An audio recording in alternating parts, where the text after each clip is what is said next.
Class 7 mathematics. Topic है overlapping set. ठीक है, ओवरलैपिंग सेट को हम वेन डायग्राम पे रिप्रेजेंट करेंगे। सबसे पहले आपने याद करनी कि ओवरलैपिंग शेप की फिगर कौन सी होती है। फिगर ये होती है। ठीक है, ओवरलैपिंग शेप की फिगर ये है। सबसे पहले मैं यहाँ पे बनाता हूँ। आपने रेक्टेंगल शेप बनाना है।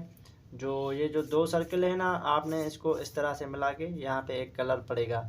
ये ओवरलैपिंग शेप की, ओवरलैपिंग की क्या होती है, फिगर होती है। आपने ये टेस्ट में भी आती है, आपने याद कर लें, अच्छी बात है। ठीक है, आते हैं ओवरलैपिंग सेट क्या होता है। At least one common element, overlapping में एटलीस्ट दो सेट्स हों, उसमें वन कॉमन एलिमेंट मिले एंड जो रिमेनिंग एलिमेंट्स बचे ना वो आपस में डिसजॉइंट हो। ठीक है, तो यहाँ पे एग्जांपल ये कह रहा है कि if a equals to 1 2 and b equals to 2 3 4 then represent it on Venn diagram. ठीक है, तो ए सेट इसके इक्वल है, बी के इसके इक्वल है, तो हमने इसको वेन डायग्राम पे इस पे रिप्रेजेंट करना है। सबसे पहले आप यहाँ पे देखें दो सेट हैं, तो देखें क्या ये ओवरलैपिंग है। सबसे पहले देखें यस 1 2 2 3 4 2 2 इसमें कॉमन है, वन एलिमेंट कॉमन है और जो बचते हैं वो आपस में डिसजॉइंट हैं। ठीक है, तो ये बहुत आसान हो जाएगा सॉल्यूशन। ठीक है, एक सबसे पहले हम क्या करेंगे, रेक्टेंगुलर शेप बनाएंगे इस तरह से।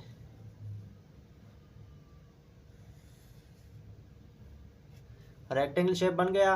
बाद में हम क्या करेंगे, इनमें जो ये है ना सेट्स, दो सेट है, ओवरलैपिंग की ये फिगर होती है। कौन सी, एक सर्कल यहाँ पे बनाए, दूसरा इससे कनेक्ट करके मिलाएं और यहाँ पे हमने यूनिवर्सल सेट लिखना होगा। बाद में क्या करेंगे, इनको नेम्स दे देते हैं हम।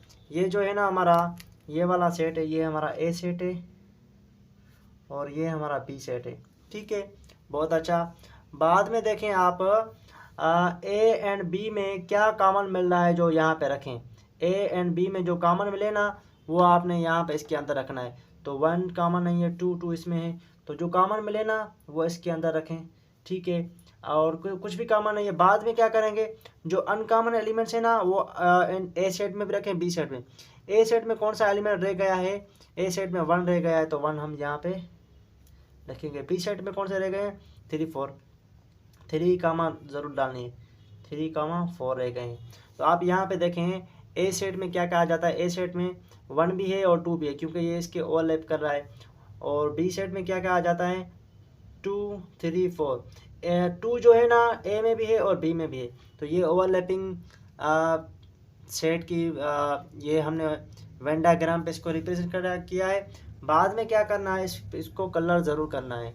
ठीक है आपने, तो ये सही हो जाएगा हमारा।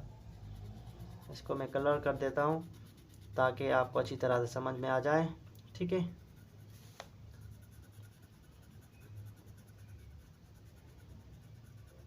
तो ये यहाँ पे हमारा ख़त्म होता है। उम्मीद है कि अच्छी तरह से समझ में आ गया होगा। अगर एनी क्वेश्चन हो ना तो आपने ज़रूर पूछना। कलर नहीं करोगे तो ये बात गलत हो जाएगी। ठीक है, तो ये हमारा अगेन समझा देता हूँ। ओवरलैपिंग क्या होता है, उसमें एटलीस्ट 1 कॉमन एलिमेंट मिले, जो बचे ना वो अनकॉमन मिले। ठीक है, तो ये जो है ना ये जो सेट्स हैं ये ओवरलैपिंग की फिगर है। ठीक है, एंड ए सेट इसके इक्वल है बी इसके। तो सबसे पहले आपने क्या करना है, कॉमन एलिमेंट्स यहाँ पे रखे, उसको कलर करना है। जो यहाँ पे बचे ना अनकॉमन उसको अलग अलग रख के यहाँ पे रखें। आपके लिए मैं एज HW क्लास दे देता हूँ। ठीक है, तो यह आपने कमेंट बॉक्स में ज़रूर सोल्व करके भेजना है या एज व्हाट्सएप पे मुझे सेंड करें। ए इक्वल है ए के ए कामा बी एंड बी इक्वल है बी सी डी। तो इसको आपने क्या करना है, वेन डायग्राम पे रिप्रेजेंट करना है। ऐसे ये आपका क्लास वर्क HW है। ठीक है, थैंक यू सो मच। ये आप देखें, अपनी कॉपी पे लेके सोल्व करें, व्हाट्सएप पे मुझे ज़रूर भेजें। इस जैसा ही एग्जाम्पल है। ठीक है, अल्लाह हाफिज़।